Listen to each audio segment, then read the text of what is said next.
Hello, my dearest friends. Welcome back to my channel, Diana and the Book Hunt.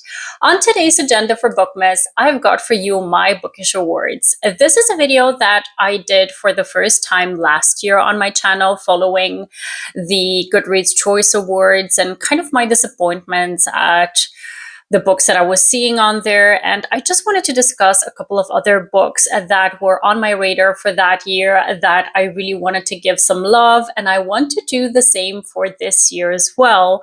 So I've got about, 15 or 16 awards that I want to give out to books or authors that I've read this year. And all of them have to do with something specific or other when it comes to the books that I've read.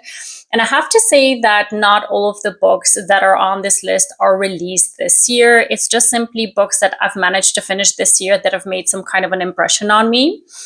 And I've really tried not to duplicate any books, but there is one book that is going to take 2 awards from my side because it just fits so well within both categories.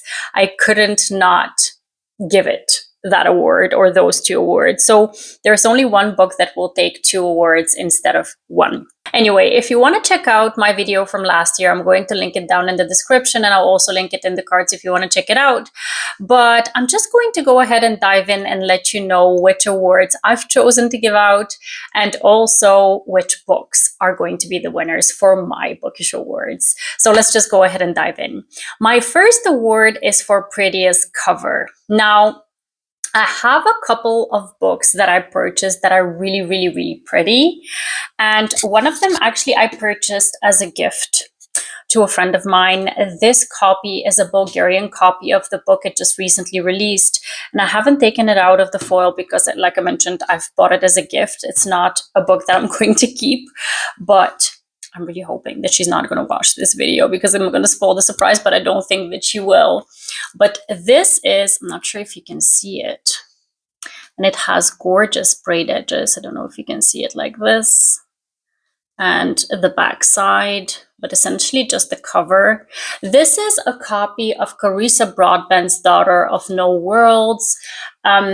This is a series that I've dearly come to love. When I read it for the first time, it just made such an impression on me. I fell in love with it, and I continued on with the Crown of Nyaxia series by Carissa Broadbent, which I also love. Now, this whole series is going to get published in Bulgarian with this gorgeous kind of an edition. And I've bought it as a gift for a friend of mine. This one I really love, but it's not my winner because obviously I'm not keeping this book. Another contender, I really love this cover. It's If It Makes You Happy by Julia Olivia. Just the whole full vibes, nuance when it comes to this cover. It's just gorgeous, but it's not my winner. It's not my winner because there's an even prettier cover for a book that I bought this year, and that is Good Spirits by B.K. Borison. I mean, the illustrated covers by B.K. Borison are overall gorgeous, but this one just takes the cake. And I have the edition that has the sprayed edges as well, so I really love my copy of this book. So my winner is for Good Spirits. My award for the best debut of the year will go to The Favorites by Lane Fargo. I read a couple of debut books this year, and this one definitely left the biggest impression on me. The whole experience that I had with this book is just off the charts memorable. I'm always going to remember reading this book. It was at the start of the year when it just came out that I read it, and I read the audiobook for it, and it was just the best kind of an experience because the first 50% of the book, I hated. I hated the main character of this book, and I was not sure that I was going to love this book. But as the story progressed, I was just getting so impressed with the way that this book was structured, with the plot of it, with the character-driven frustration that we as readers were being kind of immersed in. And I just loved it. I love this book so much, and I know that it's not a favorite of a lot of people, but for me, it was just the best kind of an experience. So for me, this book definitely deserves the award for the best debut. Now, before I move on to the other awards, I just wanted to throw in that I'm going to be giving out these awards, but I'm not going to go into the synopsis of these books because I've talked about these books before and I don't want this video to be overtly long. I just want to let you know which books I would give an award to. And if you're interested in them, you can go ahead and look them up, or you can check out other videos of mine where I talk about them. Typically, I have the covers of these books on my thumbnail, so you can easily find them. Otherwise, you can also go onto my Goodreads to check out my thoughts on there. So if I've put anything on this list, essentially it's a 4 or 5 star read anyway, so you can rest assured that I would recommend it. But anyhow, I'm moving on to the next award, and that is the funniest book I read this year. For this one, I'm giving the award to Beg, Borrow, or Steal by Sarah Adams. I did read a couple of books that I had some chuckles and also laugh out loud moments, but this one I think I had really genuinely the most fun with.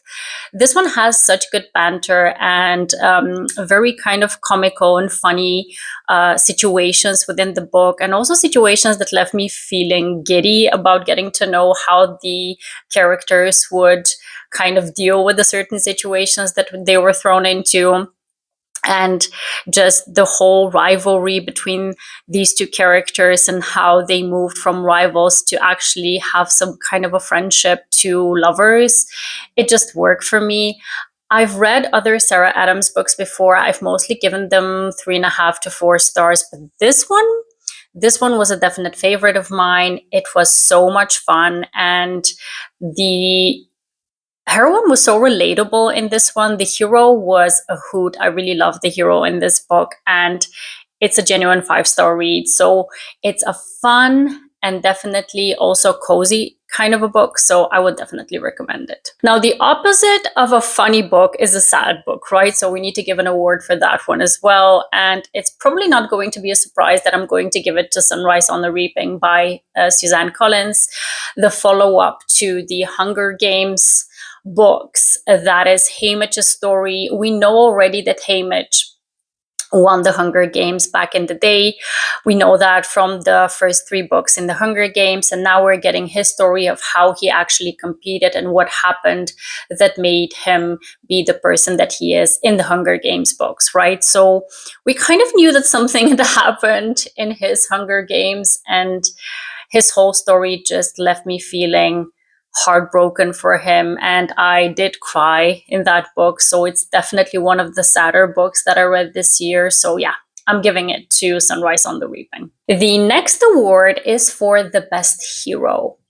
Now, I could have chosen a lot of heroes. I've read some amazing heroes, especially a couple that I've just encountered throughout my later part of the year reads, but I wanted to give it to someone, to a hero that I haven't discussed a lot also, but really when I was reading the book, I was like, I want me one of those, right? A hero who is both kind of brooding and grumpy, but also at the same time very caring and gentle and kind, but at the same time also kind of a freak in the bedroom. And, he ticks off all of the boxes. For me, that is West from The Faking Game by Olivia Hill. I absolutely adore that story. It's a fake dating kind of a situation between a brother's best friend and the heroine. He's a billionaire. There's just so many things that typically I wouldn't love about that story, because the brother's best friend is my least favorite trope. And with billionaires, it just needs to be done well. And this one I found was just done perfectly well.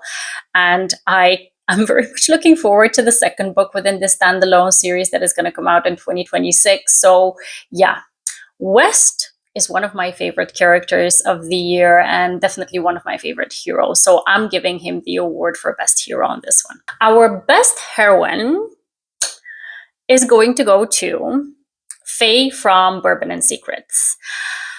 I love Faye. I think she is such an independent, such a badass heroine. She has so many amazing qualities to her when it comes to the fact that she is a private investigator, but at the same time, she's in touch with her feminine side. She's a burlesque dancer. Just the combination of her 2 jobs, if you will, with the fact that She takes no crap from anyone, but she's also at the same time wanting to do so much good for the people that she loves. And even though the people that she loves are pushing her away, she is still keeping at it and wanting to do good for them. I was just so in awe of her and how gritty and thick-skinned she was, but at the same time also very vulnerable. I really, really loved her. I love the whole book, the plot, the hero as well. But for me, Faye was the star of this book. And yeah, I've really fallen in love with the whole series.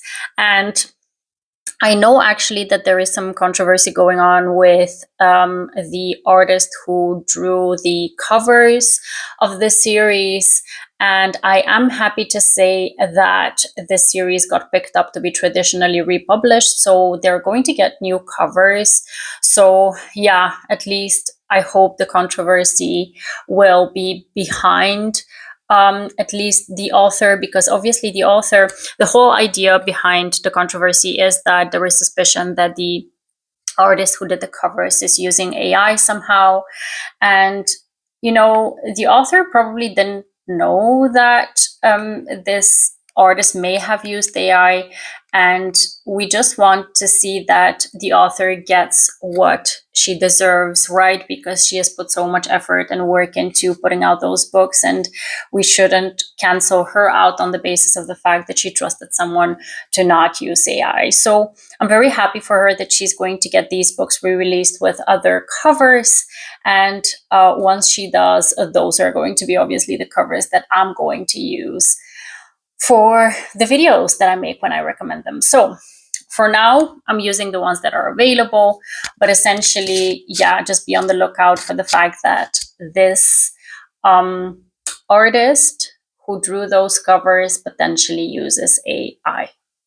Anyhow, let's get back to the positive. So Faye from Bourbon and Secrets by Victoria Wilder is my favorite heroine of the year. My next award is for a book, a romance specifically, that is worth the hype. This has to go to Deep End by Ali Hazelwood. I mean, Ali Hazelwood typically gets a lot of hype behind her books because she's a favorite on TikTok, she's a favorite on any kind of social media essentially, and she's getting cracking on all of those books. She releases 2 to 3 books a year. So all of her books that are getting published typically get a lot of hype, but this one really was very hyped, and I love this book to bits. I just had so much fun with it, but I could also relate to it somehow. And I don't know, Ali Hazelwood's heroes are the best, and I really, really loved Lucas in this book, specifically Scarlett also, actually both of them, and also the fact that it's a sports romance that has to do with sports that are not very common. So we have a swimmer and a diver, and everything just ticked the box for me. I really, really love that book, so it's definitely worth the hype. Next up, we've got Best New Release for the Contemporary Genre. I could have gone a lot of ways, right? But I didn't want to do any repeats, so no Deep End, no favorites, no other books that are still coming up. So I decided to give it to Rewind It Back by Listam 40. This is the last book within the Windy City series, and it was, for me, an amazing way to complete a series. Rio and Haley in this book were just couple goals, a second chance at romance. There was so much nostalgia and longing between these two. I fell in love with that story. So for me, it is going to remain one of my favorites. So I definitely wanted to give it to Rewind It Back. We also have an award for Best New Release, but then in the Romantasy genre. For that one, I gave it to Terror at the Gates by Scarlett Sinclair. I think I've been gushing a lot about this book, but it's really because I loved it so much. The setting of this book, the atmosphere, the romance, the heroine, the hero, everything worked for me. I really, really fell in love with the story as well, and I'm very much looking forward to the continuation of this story. And the cover, everything just worked for me for this one. So I'm very happy that I got to pick it up this year because it's definitely one of my favorites. The next category is best non-romance book that I read. This one, I'll give it to a book that actually did win a Goodreads Choice Award last year, and that is The Wedding People by Alison Esbach. This one, honestly, it really took me by surprise. I spoke about it in one of my previous videos. I really didn't think I was going to love the book as much as I did. But this book just does something very well, and that is very similarly to Frederick Bachman's A Man Called Ove. I don't know how you pronounce it, but essentially take a character that on the surface may seem like a grump or an unlikable type of a person, or a person who just wants to be antisocial, and put them in a social kind of a situation, and then you get a lot of interesting situations that will emerge. So yeah, this book took me by surprise. I have to be honest, I really loved it, and it's really the best non-romance book that I picked up this year. The next award is for the best series. I have not finished a lot of series this year, to be quite honest, but one that is definitely at the foreground of my mind is the Kindred Curse Saga by Penn Cole. And I've given overall this series about 4.5 to 5 stars. So this is my winner for this year. And I also want to think about my experience reading these 3 books that I read this year. I was immersed in that world, and I was living with those characters, and I was so infatuated with the love story. I was very intrigued by the fantasy world. I was very intrigued by the mysterious kind of things going on. So yeah, I really loved it. I really love the Kindred Curse Saga, and I'm very much looking forward to book 4 that will release in 2026. So it's not a finished series, but the books that I read off of this series, I all read in this year, and they definitely deserve my vote. My next award is for the best setting in a book. This one I have to give to If It Makes You Happy by Julia Olivia. And, normally I was thinking about, should I give it to a romantasy book? Because typically with romantasy books, you have such amazing world building in most of the cases, and you have these fantastical things going on that just can blow your mind, right? But for me, as a girly who was born in the late 80s and lived through the 90s, having a setting that is in the 90s just blew it off the park. And the fact that we have this small town, fall vibes, very much 90s inspired atmosphere, it gave me all of the nostalgic vibes, all of the amazing feels that you get whenever you're thinking about the 90s. And I just fell in love with it. I also fell in love with the romance in general. I really love that book. I gave it 5 stars. So for me, best setting has to go to If It Makes You Happy. The next award probably is one of my favorites, and that is Swooniest Romance. And now that I'm seeing who I put on this awards winners list, I see that I actually have 2 books that are taking down 2 awards. It's Good Spirits by B.K. Boris, and I gave it the award for prettiest cover already. And it's also taken down the Swooniest Romance award as well, because this romance was so swoony. Both the hero and heroine just had something very special going on when it comes to how they are considering one another and how much goodness they want for the other, and the fact that there is yearning and longing between these two, and the fact that the hero, he's a ghost, and he has been a ghost for such a long time that he's kind of numb to having actual feelings. But now that his feelings get awakened by this heroine, he feels longing for those feelings. He is remembering what it used to be like to be alive, right? And there's just such amazing quality to have that kind of reminder of being reawakened to love and to yearning and to wanting the best for another person, that it just made for the swooniest kind of a romance for me. Good Spirits deserves all the awards, if you ask me. It was such an amazing romance. And yeah, this one is a special one for sure. All right, we've got 3 more awards to go. The first one being the most underrated book that I've read. And for me, that has to go to For Whom the Bell Tolls by J.C. Lin.